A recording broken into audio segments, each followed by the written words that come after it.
آج ہم ایک بہت ہی ذاتی اور ہمت بھری کہانی سنیں گے۔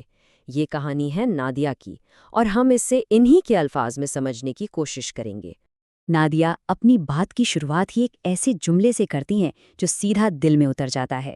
وہ کہتی ہیں کہ یہ کہانی ان سب عورتوں کے لیے ہے جو اندر ہی اندر ایک جنگ لڑ رہی ہیں، ایک ایسی جنگ جس کا شور باہر تو نہیں آتا لیکن اندر کی دنیا کو تہس نہس کر دیتا ہے۔ تو آئیے کہانی کے پہلے حصے میں چلتے ہیں، جہاں ایک بظاہر بالکل ٹھیک ٹھاک زندگی کے پیچھے ایک بہت بڑی کشمکش چھپی ہوئی تھی۔ تو باہر سے دیکھنے میں نادیہ کی زندگی کیسی تھی؟ پڑھی لکھی، باوقار، پراعتماد، مطلب ہر کوئی یہی سمجھتا تھا کہ سب کچھ پرفیکٹ ہے۔ لیکن حقیقت کیا تھی؟ حقیقت اس کے بالکل الٹ تھی۔ اندر ایک بے چینی تھی، خود سے نفرت تھی، اور ہر وقت یہ احساس کہ کچھ ادھورا ہے۔ اور یہ جو ادھورا پن تھا نا، اس کی جڑ کیا تھی؟ اصل میں نادیہ کا مسئلہ کوئی بیماری نہیں تھی، بلکہ وہ خود کو پسند نہیں کرتی تھیں، خاص طور پر اپنی نسوانیت کو، اپنے جسم کو وہ قبول ہی نہیں کر پا رہی تھیں، اور یہی احساس ان کے اندر کا سب سے بڑا ناقد بن گیا تھا۔ اور جب کوئی انسان خود کو قبول نہ کرے تو اس کا اثر صرف اس کی سوچ تک نہیں رہتا، یہ احساس زہر کی طرح ان کی پوری زندگی میں پھیل گیا۔ وہ آہستہ آہستہ خاموش ہوتی گئیں، چڑچڑی ہو گئیں، اور اس کا سب سے برا اثر ان کی ازدواجی زندگی پر پڑا۔ ہر وقت بس ایک اداسی ان پر چھائی رہتی تھی۔ یہ ایک جملہ ان کی پوری کیفیت کو بیان کر دیتا ہے نا؟ میں ہنستی تھی مگر دل نہیں ہنستا تھا۔ مطلب وہ دنیا کو دکھانے کے لیے ایک نقاب پہنے ہوئے تھیں، جبکہ اندر سے وہ بالکل ٹوٹی ہوئی تھیں۔ لیکن پھر کہانی میں ایک موڑ آیا، ایک امید کی کرن نظر آئی جس نے ان کی اس تنہائی کی دیوار کو توڑ دیا۔ اور وہ امید کی کرن کیا تھی؟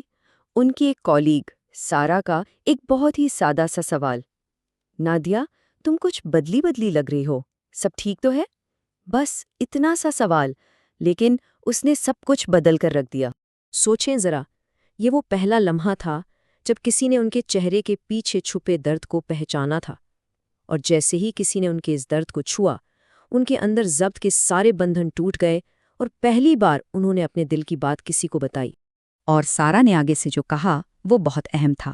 اس نے کہا، تم اکیلی نہیں ہو، بہت سی عورتیں ایسا محسوس کرتی ہیں، بس وہ خاموش رہتی ہیں۔ ان الفاظ نے نادیہ کے احساس سے شرم کو ایک مشترکہ تجربے میں بدل دیا۔ انہیں لگا کہ وہ اکیلی نہیں ہیں۔ تو یہاں سے نادیہ کے سفر کا وہ حصہ شروع ہوتا ہے جہاں انہوں نے ہمت کا پہلا قدم اٹھایا، یعنی مدد حاصل کرنے کا فیصلہ کیا۔ لیکن یہ فیصلہ کرنا بالکل آسان نہیں تھا۔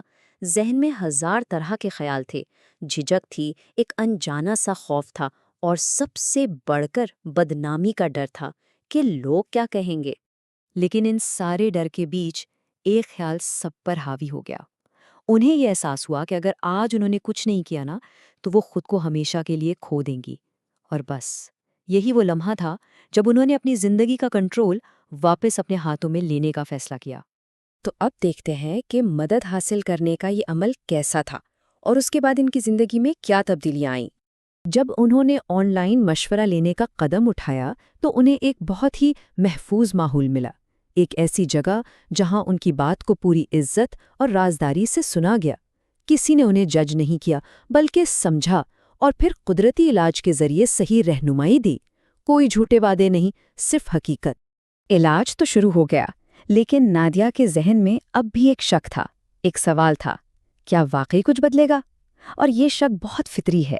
جب کوئی اتنے عرصے سے ایک کیفیت میں ہو تو یقین کرنا مشکل ہو جاتا ہے کہ چیزیں بہتر ہو سکتی ہیں۔ لیکن پھر وقت کے ساتھ ساتھ چھوٹی چھوٹی تبدیلیاں آنے لگیں۔ وہ پہلے سے زیادہ پرسکون محسوس کرنے لگیں۔ انہوں نے آئینے میں خود کو دیکھنا شروع کیا، لیکن اس بار نفرت سے نہیں۔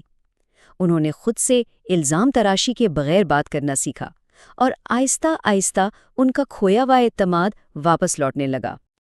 اور یوں یہ سفر اپنے آخری مرحلے میں داخل ہوتا ہے، جہاں نادیہ خود کو قبول کرتی ہیں اور دوسروں کے لیے ایک پیغام چھوڑتی ہیں۔ سارا کی وہ بات پھر یاد آتی ہے، مسئلہ کمزوری نہیں تھا، خاموشی تھی۔ یہ کتنا گہرا نقطہ ہے۔ اصل مسئلہ کمزور ہونا نہیں تھا، بلکہ اپنی تکلیف کے بارے میں خاموش رہنا تھا، اور جب یہ خاموشی ٹوٹی تو سب کچھ بدلنا شروع ہو گیا۔ اور اس پورے سفر کا سب سے خوبصورت نتیجہ کیا نکلا؟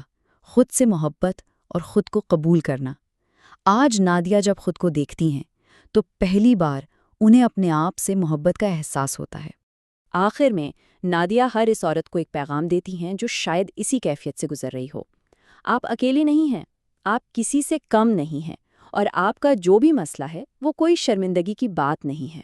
اپنی کہانی کے آخر میں وہ شنگرف ہربل ایکس دواخانہ کا مشورہ بھی دیتی ہیں، کیونکہ یہی وہ جگہ تھی جہاں سے انہیں اپنی شفا یابی کا راستہ ملا۔